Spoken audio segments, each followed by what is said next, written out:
Hernandez, and I live in Roxbury. Thank you for the opportunity to speak. Just as a background for those of you who aren't up to date, in 2011, the DP designated about 100 acres in the town of Roxbury on Mooney Mountain as a brownfield. The Highlands Council then approved an exemption, number 15, based on the DP's recommendations. We believe this was erroneous, as the facilities there, the facilities eligible for such an exemption are only Israel facilities, of which this is not. The DEP then proceeded to botch the proposed landfill to solar energy plan by allowing a convicted felon to operate the landfill and failed to properly oversee the procedures, allowing C&D materials, which is construction and demolition debris materials that contain wallboard that have been known for years to cause environmental problems. The DP allowed this felon to continue with its plan and did not have all the proper procedures in place. Despite the town and residents also asking the judge to stop this problem, the judge ignored it and allowed it to go on for months.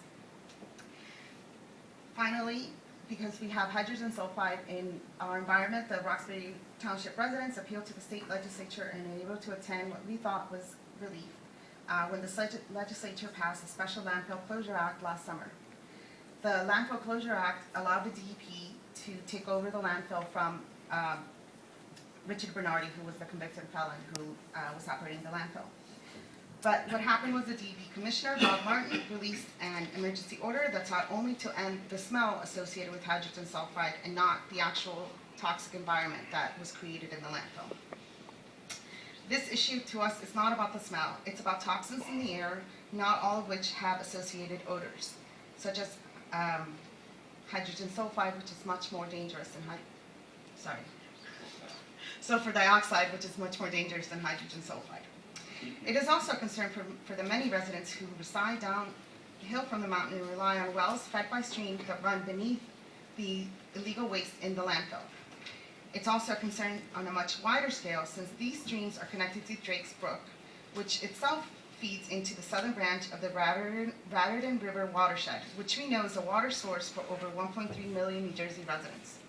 For 2 years straight, these waters have tested at a score of 18 out of 30 and have been deemed moderately impaired.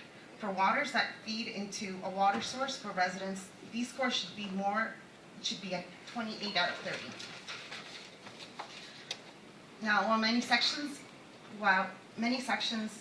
parts of Section 81 of the Highlands Act are addressed to the department, that is the DEP, Section 81K specifically does not limit its application solely to the DEP, but states plainly and in pertinent part that notwithstanding any provision of this section, all remediation standards and remedial actions that involve real property located in the Highlands Preservation Area shall be consistent with the provision of the Highlands Act and any rules and regulations of the Regional Master Plan.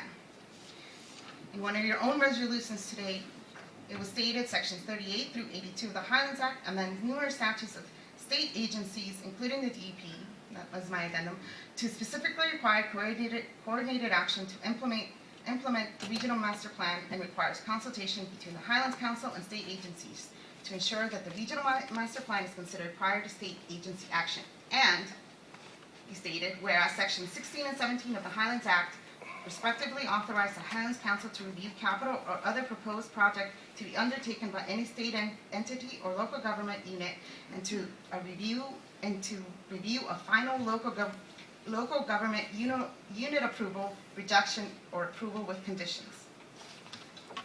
Should wrap up soon. Yes, I am. The township continues to suffer. Even today, this very day, playing fields were consistently reading at 10 to 13 parts per billion of hydrogen sulfide. This is where children are playing baseball and having practices.